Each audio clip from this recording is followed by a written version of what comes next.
Welcome to TeachTalk, a project of Creative Universities. Today, I am talking to Dr. Ajay Parasram at Dalhousie University in Canada, where he teaches in the departments of International Development and History. Hi, Ajay. It's so lovely to have you for our TeachTalk today. Thank you so much for inviting me. Brilliant. So let me start off with my first question. So what's your background and where, what, and who do you teach?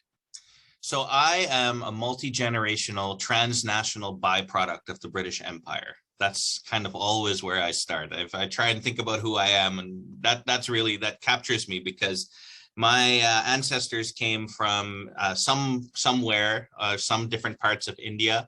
They crossed what they called the Kalapani in around the 1850s, 60s would have been when it started, in the aftermath of slavery, where they were transported to about 19 different countries around the world.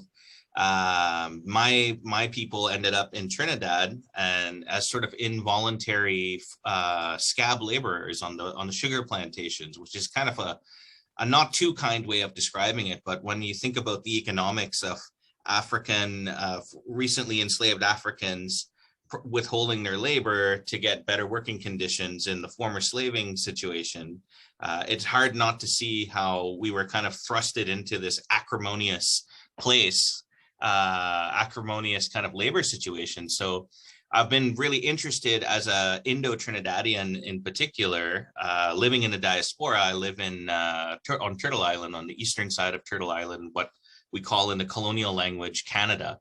I live in the city of Chibuktuk, which means the big harbor, which describes this massive harbor. It was one of the biggest harbors in the British Empire historically. It's in the colonial city of Halifax in Canada. But before that, I've lived in Coast Salish territories on the West Coast. I've studied, most of my degrees are in Algonquin territories in the center of Canada, what we call Ottawa, or the national capital. But yeah, like understanding, I think I've started off trying to grapple with race and specifically understanding why non-white people fight each other vehemently instead of like the forces of structural white supremacy. So that's taken a number of different routes. My background is in political science. So I have 3 degrees in political science, and the last one specializes in international relations, comparative politics, and political economy. My doctoral work was very historical, looking at 19th century state formation in Sri Lanka. And out of that, I ended up landing a tenure track job in the departments of history and the departments of international development studies at Dalhousie University on the East Coast, which is a particularly important appointment for me because I did my undergrad here and I grew up in this city as well. So my political and intellectual commitments here have a really deep grounding, especially as I see the kind of, how should I put it, I feel the history and I feel the way that I used to walk around in the city as like a visible minority as a kid, and I have a particular interest in being visible, public, and loud in the communities here because I see the impact it has on the people who I'm reminded of my own experiences when I see and talk to them. So it's been an interesting experience kind of coming back as a faculty member to a city you grew up in that I had left without ever thinking I would ever come back. And you teach so both history and international development students? Mm-hmm, mm-hmm. Yes, and they're very different types of students, as you can imagine. So, half of my teaching load is in the Department of International Development Studies, where we have generally social justice oriented, interdisciplinary trained or training students who kind of ostensibly want to make the world a better place. And in history, there's some of that as well, but in history, it tends to be more small c conservative oriented people who have a kind of more static understanding of wanting to understand the past as if it's like a separate rich, thick description. Both very good scholars in their own rights, but very kind of differently grounded in terms of what the purpose of their studies are. So teaching those two different kinds of students, I can imagine that also being quite challenging. And that brings me to the next question, which is about this idea of critical creative pedagogy, which is, you know, at the heart of the Creative Universities project. So what does this kind of critical creative teaching, what does it mean to you, and how does it relate to your own kind of pedagogic practice? No, thanks for that question. I think, you know, like fundamentally, whether I'm teaching in one discipline or the other, I try to emphasize transformation of the student, you know, at the core of all of the things that we do, whether that's built into the syllabus or kind of more secondary in terms of the kinds of conversations that we cultivate in the classroom. And it's taken lots of different forms, you know, so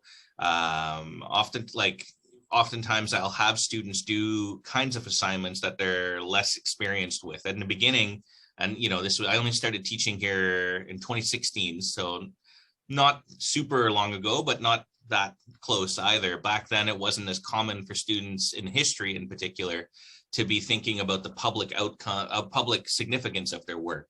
So I would always have my students in their seminars write public blog posts for public consumption, where the challenge for them was to offer a scholarly engagement with a series of difficult texts, but to write it in plain language as a kind of public historical work.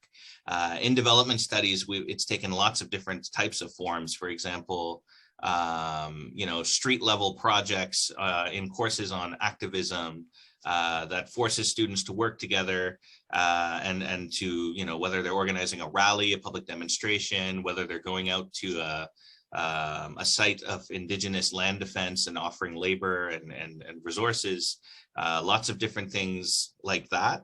But at the core, you know, as in the lecture component, as we go through these different types of assignments, it's really all about helping the student to understand that the world that they've inherited is not as stable as they might think that it is. And a lot of that starts with land and territory, no matter where, you know, it's very helpful. In fact, like teaching on stolen and unceded territory makes it a kind of obvious entry point to think through, you know. So I oftentimes start my classes with lectures entitled, Where Are You? How Do You Know? And Are You Sure? You know, like that's just like my go-to starting lecture. And we put up different kinds of maps so we can see. I'm not a geographer by training, but I like geography quite a bit because maps represent power and different articulations of power. So you can layer maps on top of each other and show how, you know, the privileging of colonial territory at the core and colonial ontology, helping students to understand those differences allows them glimpses into other ways of thinking, even if they can't necessarily become experts in them. I certainly don't purport to be an expert in all these different aspects, but recognizing the difference and that the differences are real, I think, can help students transform their own approach to learning. Yeah, that's really interesting. This kind of very grounded approach to teaching. I know you often start also with asking, what does it mean to be situated in this particular part of the world and in this university? Mm-hmm. And I mean, you've mentioned a few examples already in terms of how it looks in your own classrooms, in terms of students, you know, writing for a public audience or doing activism. And I think it's the last one because I teach activism myself. If you could talk a little bit more about that course and how students are learning from that particular way of, you know, engaging with social change, justice, activism. Sure, yeah. And, you know, and as a person who teaches activism, you know how challenging it is. You know, like I always say, to teach a course on activism in a university is as much work as teaching too, you know, like to do it well, because it forces students fundamentally out of their comfort zone. You know, this isn't just, or at least the way that we teach it, it's not about just learning about activism in the abstract, the way that we might learn about quantum theory or something like that.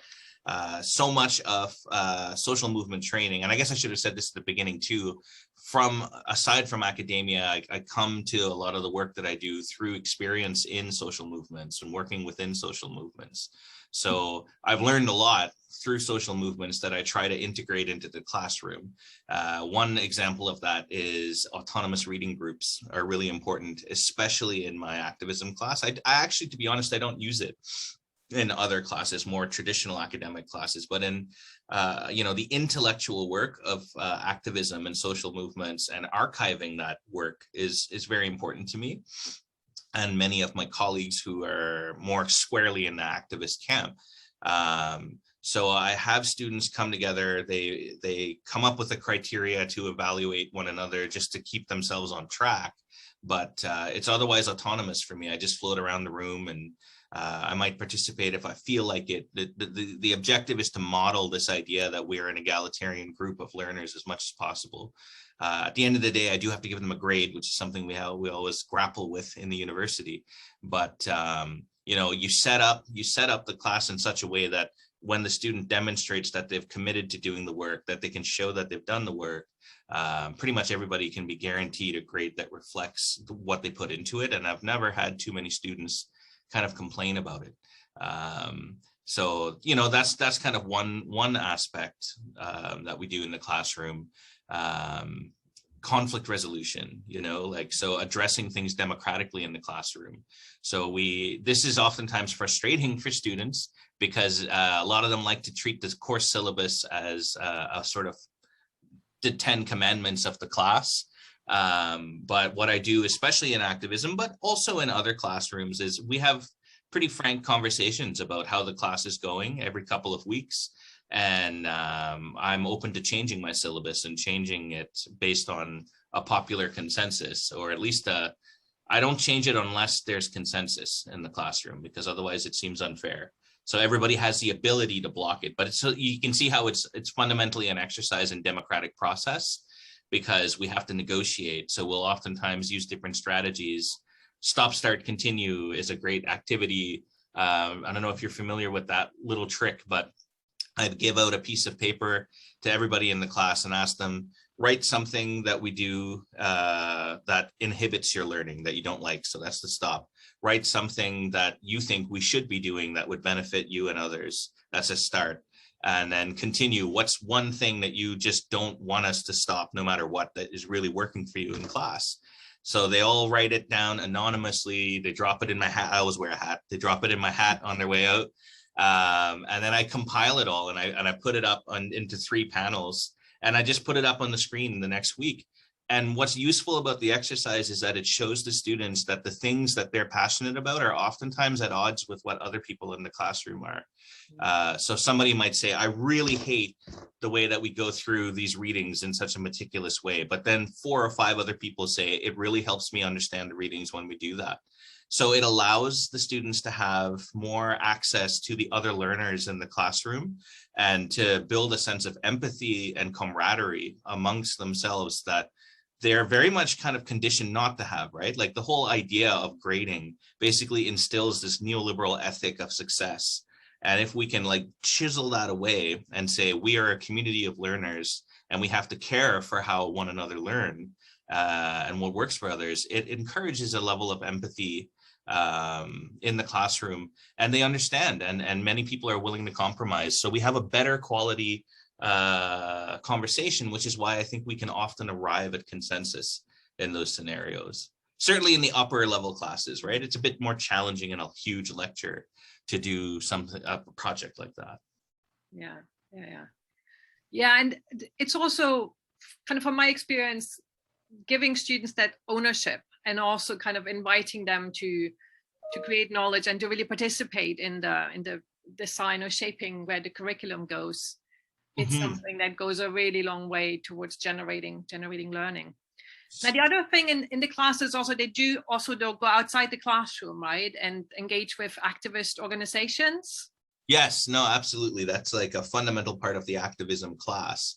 So sometimes it takes the form of bringing activists into the classroom in a more traditional guest lecture sort of way. I oftentimes will bring student activists in as well, like alumni of the class that are out in the community doing wonderful things. But also, yeah, we go to the sites as necessary. So there's a couple of different instances of really significant contestations over the meaning of sovereignty, colonial sovereignty, and indigenous sovereignty happening in our immediate environment that most students are, and most like citizens of the city, are completely unaware and disinterested about, in part because they just don't understand, like the media does such a terrible job of framing it, right? So we'll oftentimes go out as a class and participate in land defenses. This is in the past taken the form of, a traditional demonstration where we would invite elders and invite community members and speakers who have lived experiences related to whatever the theme is. In the past, we've talked about water security. And then it's been a little bit more radical in other years where we've decided to cancel our event and then all attend en masse, a work party that water protectors had invited. And that has sometimes been heavily policed and heavily kind of criticized by powerful people in various institutions, including my own. So inevitably, like some students don't want to come along for that. And I don't penalize them for it. We are still a university doing a university class. So I think it's reasonable to make accommodations for students who won't come along. But what has impressed me each time we do this is that many more students than I think are actually willing to engage in this type of learning. And I say that because our activism class anyway, it's not just a optional elective. It's a sort of semi-required class. So we have two different classes they can choose from where they get advanced level practice experience, like praxis. And one is very much the kind of traditional NGO training where you do environmental scans and reports and statistics, really important stuff. But then the activism course was created by my colleague, Bob Hewish, and the department who kind of recognized about 11 years ago, that there was another practical element to doing international development work that doesn't get captured when we're overemphasizing the kind of NGO model. And this would be the street level stuff. So that's kind of the genesis of the class, is